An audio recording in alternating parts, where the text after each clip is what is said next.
Que Rusia conquiste en el este de Ucrania nos convertirá a nosotros, en Occidente, en malos perdedores, y recurriremos a grandes esfuerzos para causar problemas a los rusos. Los rusos, en respuesta, harán todo lo posible por causar problemas en Ucrania. Harán todo lo posible para debilitar ese estado disfuncional aún más. Irán a grandes longitudes para debilitar la economía y causar caos político en Kiev. Además, los rusos harán grandes esfuerzos para causar problemas en Europa, en la OTAN y en la Unión Europea, y en términos de relaciones entre Occidente y Ucrania, porque los rusos estarán tomando represalias contra nosotros. Por lo tanto, mi argumento es que no vas a ganar la paz, porque no vas a obtener una paz. Vas a obtener un conflicto congelado. Y ese conflicto congelado va a ser feo, porque los rusos por un lado y Occidente y Ucrania por el otro competirán entre ellos de maneras muy desagradables. Hipotéticamente, bajo un liderazgo o presidencia de Trump y con un escenario de conflicto congelado, ¿cómo prevés las relaciones o la relación entre los Estados Unidos y Rusia en un contexto de cómo van a lidiar con China? Bueno, creo que lo que tenemos ahora continuará en el futuro previsible, y eso es que los Estados Unidos han empujado a los rusos hacia los brazos de los chinos. Los chinos y los rusos son los mejores amigos. Se ayudan mutuamente. Y un acuerdo de paz o un conflicto congelado no va a cambiar ese curso. No va a cambiar eso. Quiero decir, si los americanos fueran inteligentes, trabajarían con Ucrania para obtener un acuerdo de paz genuino, ¿verdad? Y luego harían grandes esfuerzos para reparar sus relaciones con los rusos, de modo que fueran los rusos y los americanos quienes estuvieran aliados por un lado y los chinos por el otro, en lugar de la situación actual en la que los chinos y los rusos están aliados y los americanos están por el otro lado. Eso es lo que haríamos si fuéramos inteligentes. Pero no vamos a hacer eso. Continuaremos pinchando a los rusos en el ojo, y los rusos continuarán pinchándonos en el ojo. No aceptaremos la derrota en Ucrania, en mi opinión, y eso no es en el interés nacional americano.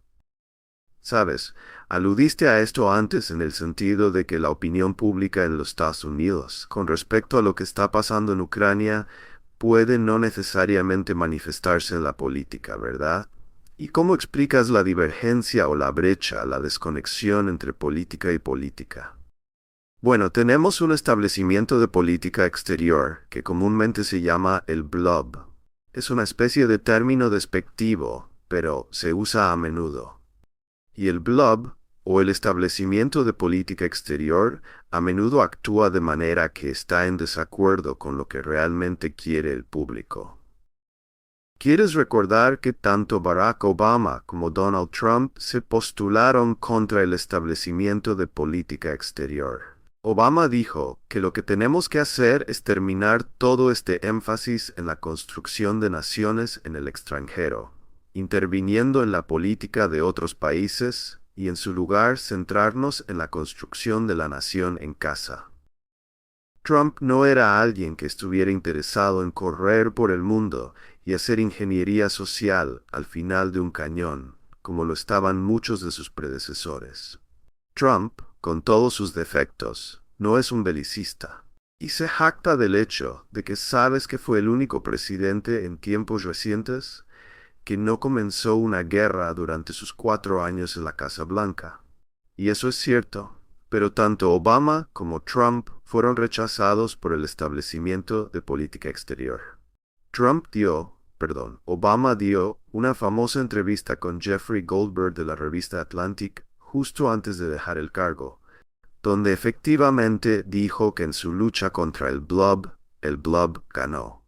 Y lo mismo fue cierto con Trump, y es por eso que los asesores actuales de Trump están planeando hacer las cosas de manera diferente si es elegido en 2024 y se muda a la Casa Blanca en enero próximo. Lo harán de manera diferente, porque entienden que el blob los rechazó la primera vez, igual que el blob rechazó a Barack Obama en sus 2 mandatos como presidente.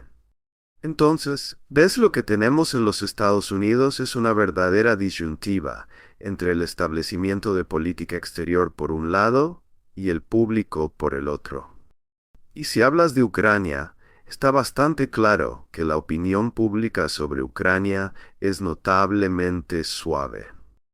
Y de hecho, solo el 12% de los estadounidenses piensa que Ucrania va a ganar la guerra, y el resto piensa que va a perder la guerra o no tienen opinión. Pero lo que está pasando aquí es que solo el 12% del público estadounidense piensa que podemos ganar esta guerra. Y la élite, por supuesto, está presionando fuerte para continuar la guerra y ganar la guerra. Ahora, ¿por qué no parece importar la opinión pública aquí? Esa es la pregunta. ¿Sabes? ¿Por qué es que cuando tienes esta insatisfacción con esta ambiciosa política exterior estadounidense que ha llevado a un desastre tras otro, y el público lo reconoce y elige presidentes que esperan cambiar esto, ¿por qué no sucede eso? Y es una pregunta muy interesante. Pero el hecho es que los presidentes son bastante libres en los Estados Unidos para hacer lo que quieren. Y el público no considera esos problemas de política exterior lo suficientemente salientes como para que se levante y castigue al presidente. El presidente puede salirse con la suya. Mira, durante la guerra de Vietnam, cuando yo era joven y teníamos un reclutamiento, era un asunto muy diferente porque la gente estaba muriendo. Pero ahora tenemos un ejército completamente voluntario. Y no es tan difícil enviar ese ejército completamente voluntario a luchar en el extranjero, porque está lleno de gente que está dispuesta a ir al extranjero y luchar en estas guerras tontas en las que decide entrar el blob. Y en el caso de Ucrania, Estados Unidos no está muriendo. No estamos pagando el precio de la sangre. Son las personas ucranianas quienes están pagando el precio de la sangre. Así que es muy fácil para las élites de política exterior en los Estados Unidos y las élites de política exterior en Europa Occidental decir que deberíamos continuar la guerra y los ucranianos deberían continuar luchando contra el ejército ruso porque no son ellos quienes están luchando. Sus hijos no están luchando, son los ucranianos quienes están luchando. Y nuevamente, incluso cuando los Estados Unidos se involucran en lugares como Irak y Afganistán porque es un ejército completamente voluntario, las élites y sus hijos, en su mayor parte, no están luchando. Por lo que es fácil para ellos enviar a sus tropas y es difícil para el cuerpo político protestar porque es un ejército completamente voluntario. No es un reclutamiento. Sabes, en una nota similar, quiero cambiar de geografía aquí a lo que está pasando en Asia Occidental, y escribiste un libro sobre el lobby de Israel, donde está claro que la opinión pública sobre lo que está pasando en Gaza es diferente de la postura política. ¿Verdad? ¿Y dónde crees que va a ir la postura política con respecto a lo que está pasando en Occidental, más específicamente Gaza? Y quiero poner esto en el contexto de lo que aludiste antes. Hay esta yuxtaposición de un caso moral aparentemente en declive con un aumento cada vez mayor del apoyo de los Estados Unidos a Israel, que está manifestado en el lobby de Israel, ¿verdad? La pregunta entonces es, ¿cómo asegurarnos o cómo te aseguras de que el lobby de Israel realmente vaya a ser beneficioso para los Estados Unidos e Israel? No parece que sea beneficioso para ninguno de los dos en este momento. Beneficioso para ninguno de ellos. Mira, lo que los israelíes están haciendo en Gaza no está en el interés estratégico de América.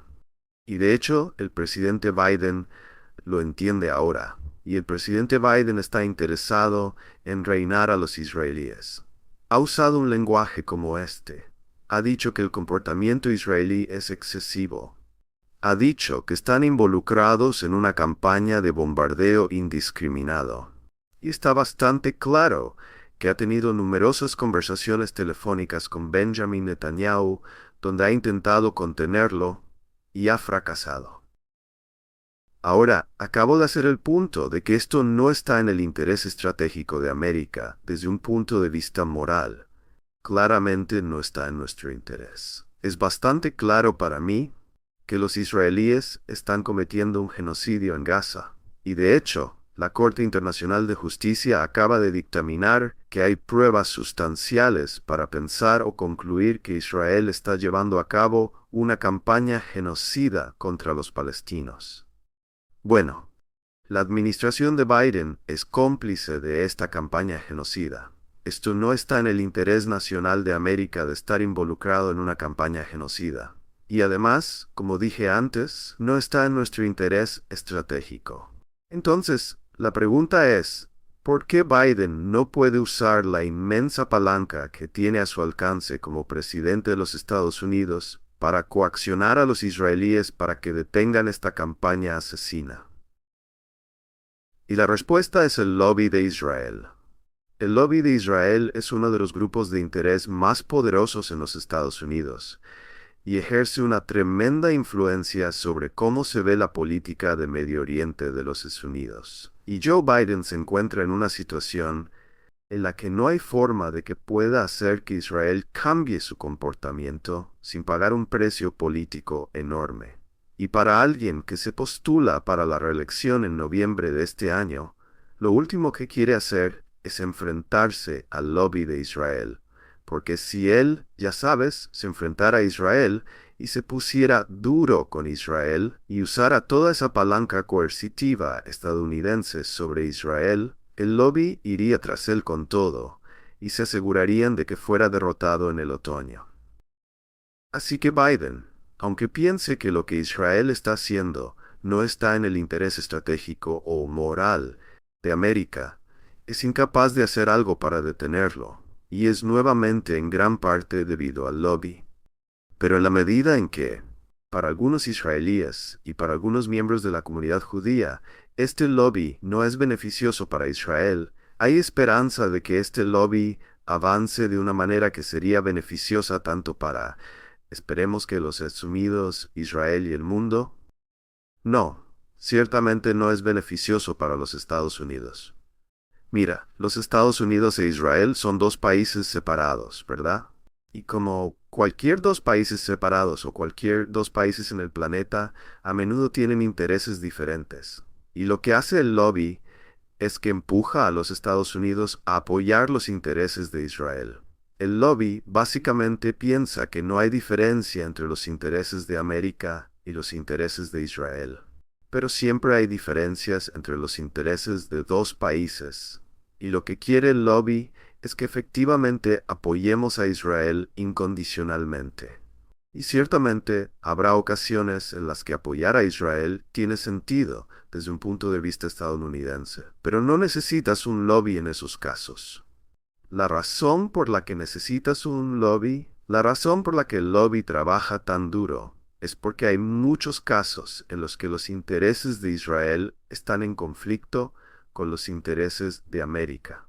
Y el lobby quiere ir a grandes longitudes para asegurarse de que los intereses de Israel prevalezcan en esa competencia y son muy exitosos en eso. Y esto es lo que ve sucediendo con respecto a Joe Biden ahora mismo. Joe Biden quisiera que los israelíes retrocedieran, que cambiaran sus políticas en términos de la guerra ahora mismo, ¿verdad? Y también en términos de cómo va a lucir Gaza después de que comiencen los disparos. Hay un gran conflicto ahora entre los israelíes por un lado y nosotros por el otro, con respecto a qué tipo de sistema político se va a poner en marcha en Gaza una vez que comiencen los disparos. Y puedes estar seguro de que el lobby estará del lado de Israel contra los Estados Unidos, y que los Estados Unidos no pondrán mucho de protesta, porque quien quiera que esté en el poder entenderá muy bien que si él o ella trata de disputar el lobby, esa persona pagará un precio enorme. ¿Cuál es la probabilidad de que esto escale a un conflicto regional más profundo y amplio? Bueno, ya ha escalado, quiero decir, ¿va a escalar aún más? Bueno, creo que la pregunta de los $64,000 tiene que ver con Irán. La pregunta es si Irán va a entrar en la pelea. Es muy interesante si observas lo que está sucediendo en el Medio Oriente más amplio. Hoy, los iraníes están como en el asiento del gato, porque están simplemente sentados al margen. No están involucrados en la pelea. Y los hutíes, estos Hezbollah y Hamas, y los grupos militantes que Irán patrocina, que están ubicados tanto en Siria como en Irak, y están atacando a los estadounidenses. Ya sabes, están haciendo el trabajo sucio de los iraníes, ¿verdad?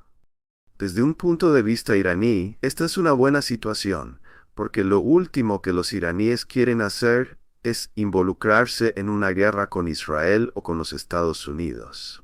Ciertamente no quieren meterse en una guerra con ambos, pero los iraníes han logrado mantenerse al margen y quieren mantenerse al margen. No queremos meternos en una pelea con Irán, no queremos pelear con Hezbollah, no queremos pelear con los hutíes, no queremos pelear con estas milicias en en Irak y Siria.